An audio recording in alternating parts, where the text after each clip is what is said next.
देखिए ये मुबारक मजलिस है, उलमा बैठे हुए हैं। इमाम हुसैन पर इल्जाम लगा कि इमाम हुसैन के पास ताकत होती तो अपने नाना को बुलाते, अपने बाबा को बुलाते। हुजूर सैयद कामिल मियां तशरीफ फरमा है।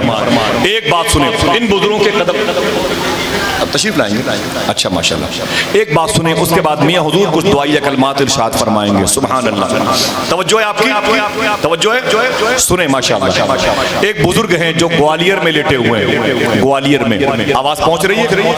ग्वालियर में, कहां? ग्वालियर में लेटे हुए हैं। उनका नाम है ख्वाजा गुलाम गौस ग्वालियर। बड़ी प्यारी बात है, ख्वाजा गुलाम गौस ग्वालियर इनका नाम है। इनकी मज़ार शरीफ के बगल में अकबर बादशाह के वो नौरतन में से एक शख्स जिसको तानसेन कहते थे वहीं लेटा हुआ। ये ग्वालियर बड़ी मशहूर जमीन है।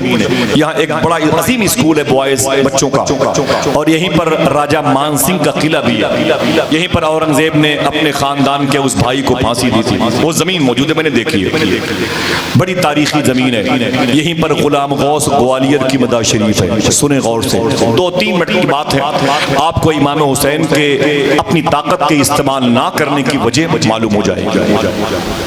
याद रखिएगा इंशाअल्लाह, याद रखिएगा। ये ख्वाजा गुलाम गौस ग्वालियर हैं। अपनी 6 साल की नवासी के साथ सफर कर रहे थे। कितने साल की नवासी? आवाज पहुंची, बताएं। 6 साल की नवासी के साथ सफर फरमा रहे थे। गुलाम गौस ग्वालियर सफर करते करते जंगल आया। जब जंगल आया तो डाकुओं ने आप पर हमला कर दिया। जब हमला कर दिया तो आपने फरमाया कि डाकुओं से जो सामान तुम्हें चाहिए ले लो, लेकिन किसी को मारो पीटे नहीं। तो डाकुओं ने कहा कोई बात नहीं, सब ने अपने अपने सामान दे दिए डाकुओं को। ख्वाजा गुलाम गौस ग्वालियर किनारे खड़े थे। आपके पीछे आपकी नवासी 6 साल की खड़ी थी। सुने, तवज्जो से सुने, 6 साल की नवासी खड़ी थी। अचानक एक चोर ने आपकी नवासी को देखा। नवासी के कान में सोने की बाली देखी। मेरी माँ बहनों की गोद में जो बच्चे हैं या उनके करीब जो बैठने वाली बच्चियां हैं, उनके भी कान में ये मुबारक नेमतें रहती हैं। गुलाम गौस ग्वालियर की 6 साल की नवासी के कान में सोने की बाली लटक रही थी। एक चोर ने देखा, उसकी नीयत खराब हो गई। वो आगे बढ़ा। आगे बढ़ने के बाद उसने यूं किया चुपके से, और उस बच्ची के कान की बाली पे अपनी उंगलियां यूं जमाई और जोर से पकड़ के खींची। कान की लो फट गई और वो कान की बाली उसके हाथों में। वो चोर भागा तो बच्ची चीख पड़ी। उसने चीखते हुए कहा, नाना बचा लीजिए। क्या कहा? नाना। सब बोले क्या कहा? नाना बचा। बच्ची चीखी, बड़ी तेज तड़पी, नाना बचा लीजिए। तो गुलाम गौस ग्वालियर मुड़े, अपनी नवासी को देखा तो उसे उठा लिया, उसे दामन से लगाया तो कान की बाली फट गई थी, खून निकल रहा था। आप कुर्ते पर खून के छींटे अपनी मौजूदगी का एहसास दिलाने लगे। बच्ची तड़पती थी, चीखती थी, रोती थी, मेरे नाना। में क्या हुआ मेरी बेटी? का ये भागता हुआ चोर मेरे कान की बाली लेके भागा। देखे देखे मेरी छोटी सी कान की लो फट गई, इससे खून निकल रहा, मुझे बड़ी तकलीफ है। मेरे नाना मेरी तकलीफ दूर करें, मेरी बाली, मेरी बाली। शेख गुलाम गौस ग्वालियर को जलाल आ गया। वली ने अपनी विलायत का इस्तेमाल, अपनी ताकत का इस्तेमाल किया। देखिए बड़ी प्यारी बात है। गुलाम गौस ग्वालियर अपनी 6 साल की नवासी के साथ सफर कर रहे थे। चोरों ने देखा तो कान की बाली लोच के भागे। गुलाम गौस ग्वालियर से लिपट गई नवासी। उसने कहा, नाना बचा लीजिए, नाना बचा लीजिए। इतना सुनना था, आपने उसे अपने दामन से लगाया। बोली मेरी बेटी रोने की वजह? कहा मेरी बाली नोच के वो चोर भागा है। नाना मुझे बड़ी तकलीफ है, मेरी लौ फट गई, खून के छींटे जो आपके कपड़े पर है मेरे खून नहीं है। नाना को नवासी का तड़पना देखा न गया। गुलाम गौस ग्वालियर ने अपनी ताकत का इस्तेमाल किया, अपनी वो ताकत का जिसे रब ने दिया था। वली अपनी विलायत की ताकत का इस्तेमाल नहीं कर सकता जब तक अल्लाह का हुक्म न हो जाए।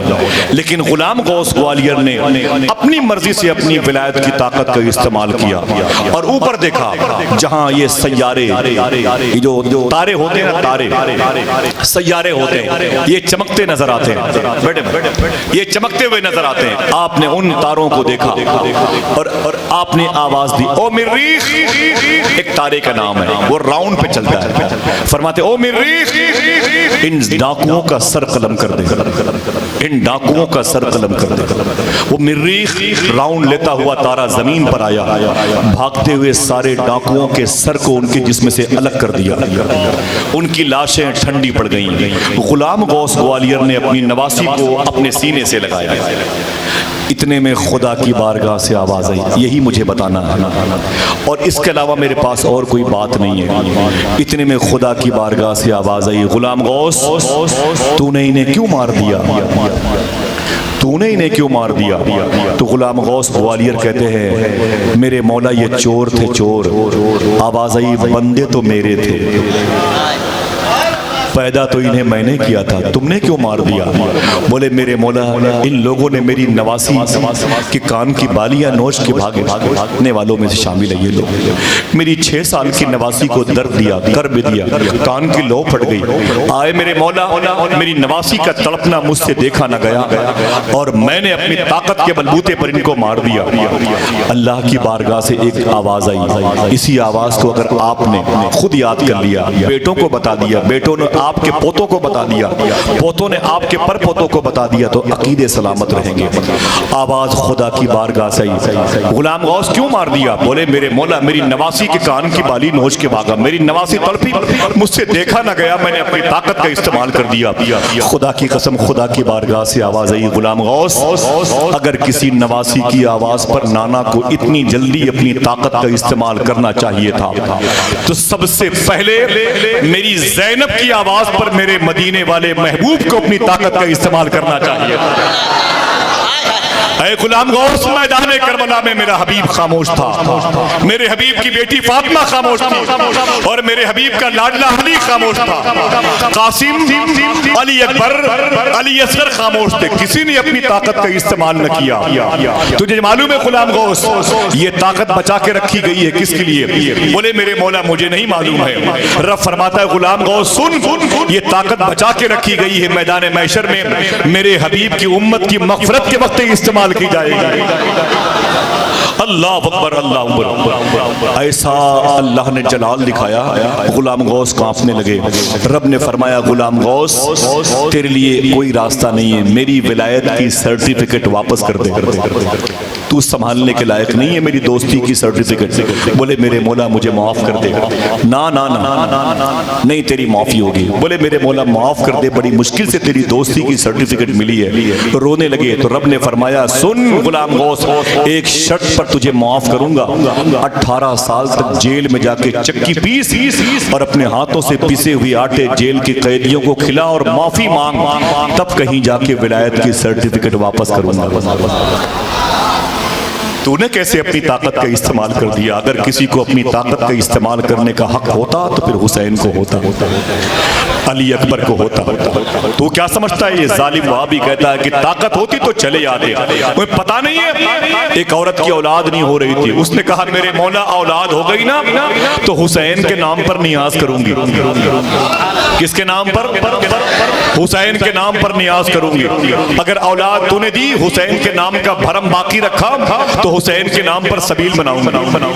रब ने करम किया, उसके घर में चांद जैसा बेटा पैदा हुआ, पाको साफ हो गई तो उसने हुसैन के नाम की नियाज की महफिल सजाई, बड़े फ्रूट्स बड़े खाने पीने के मामलात सजा के रखे। जब सज गया तो दरवाजे पे आके बैठ गई। उसने कहा कोई इमाम कोई आलिम दीन गुजरेगा तो उससे कहूंगी आजा मेरे घर पे सबील हुसैन इंतजार कर रही है, नजर हुसैन इंतजार कर रही है, इमाम हुसैन की बारगाह में फातिहा कर दे। बहुत देर तक बैठी रही, कोई नहीं आया। दिल टूटा तो वो कहती है कि एक जवान उधर से गुजरा, ऐसा नजर आया कि जैसी आंखें इससे पहले कभी नहीं देखी थी। मैंने कहा मेरे बेटे ठहर जा। उसने कहा मेरी माँ क्या बात है? मैंने कहा मेरे घर के आंगन में सबीले हुसैन है, उसे फातिहा कर दे, नजर हुसैन कर दे। फातिहा की महफिल तेरा इंतजार है मेरे बेटे, तू बड़े मुबारक चेहरों वाला है, मेरे घर पे फातिहा कर दे। वो जवान अंदर आया, औरत कहती है बैठ गया। ऐसी तिलावत की कभी मैंने सुनी नहीं थी, ऐसा हसीन चेहरा कभी देखा नहीं था। उसने फातिहा के लिए अपने हाथों को उठाया और दुआ की, और दुआ करने के बाद जब जाने लगा तो मैंने कहा मेरे बेटे नाम तो बता दे, तूने बड़ी प्यारी तिलावत की है। कहा मेरी माँ मैंने तेरे घर के आंगन में तिलावत की है, कोई ताज्जुब नहीं, मैं वो हुसैन हूँ जिसने नेज़े की नोक पर कुरान की तिलावत की है। है मेरी माँ। हाथों को ढाके बोले, हाथों को ढाके बोले माशाअल्लाह। बहुत बहुत सुभान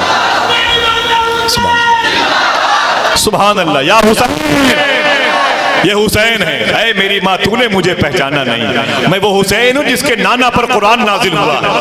हाय हाय हाय, तूने मेरे नाम की नियाज की महफिल सजाई, कोई आए ना आए सुन मेरी माँ, हुसैन जरूर अपनी महफिलों में आता है। मुबारक हो, मुबारक हो। आइए हुसैन के बेटे फरमाने आना की आसिम भाई 2-4 मिनट के लिए मुझे माइक पर दुआओं की सूरत में आना है। बिल्कुल हक हासिल है, सब कुछ उन्हीं का। ये जो वक्त है यहाँ से लेके सुबह सादिक तक सारा वक्त इन्हीं का। महफिल भी इन्हीं के दादा के नाम की है और हम लोग भी इन्हीं के दादा के नाम का सदका खाते हैं। हमारी सांसें भी जिंदा है इन्हीं के दादा की वजह से। गौस पाक फरमाते हैं अगर अब्दुल कादिर जमीन से हट जाए तो कयामत आ जाए। फरमाते हैं कि जमीन पर अगर किसी को रिज़्क़ का एक दाना मिलता है तो अब्दुल कादिर की वजह से मिलता है। अगर बच्चों को शिफा मिलती है तो अब्दुल कादिर की वजह से मिलती है।